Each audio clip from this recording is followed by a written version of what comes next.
Now let's go to beverages. We have purple corn. Kanina binibigay yung purple corn. Actually, purple corn, siya yung may pinakamataas na anthocyanin. Ito yung comparative study. So we have here a lot of berries. No, we have blackberry, acai berry, raspberry, cherry, blueberry, grapes, and chokeberry.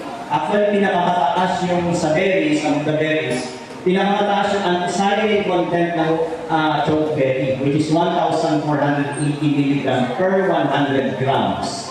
Yan yung antioxidant content niya. Pero si purple corn, pinakamataas siya. Sa 100 grams is meron siyang 1,640 milligrams. So imagine niyo yun. Now, gano'n ka-powerful si purple corn?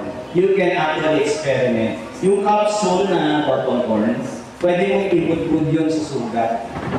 Then pag bud-bud mo, kahit once mo lang siya nilagyan, nagdadry ka agad yung wound. Ganun siya ka-powerful. So imagine nyo, kung in-intake mo, tapos maraming damage yung internal organs mo, ganun yung nangyayari, nag-ihilo. Piniprevent kasi ng antioxidant yung further damage, kinukontain niya na yun. Then with the right nutrition na pumapasok sa katawan mo, your body regenerates, no? Nagre-regenerate naman tayo, gumagaling tayo ng pusa, given the right nutrition. So, yung antioxidant ang trabaho nun, pigilin yung pagkasira, and then yung iba pang supplement, right nutrients para mag-regenerate ka. So, dapat magkasabay yun na ibibigay sa mga patient para yung recovery nandoon talaga. So, okay, saan binibigay si purple corn? Para sa mga tao may bukol sa katawan, may hormonal imbalance, di ba yung hindi natutulog sa gabi, ginagawang umaga ng gabi. Call center agents na nagkakamayoma yan, bukol sa breast, nagkakaroon ng PCOS kasi hormonal imbalance yung nangyayari pag hindi natutulog sa gabi. Now sa lalaki naman, pag hindi natutulog sa gabi, ano nangyayari? Nagkaka-prostate enlargement, tapos nagkakaroon ng erectile dysfunction.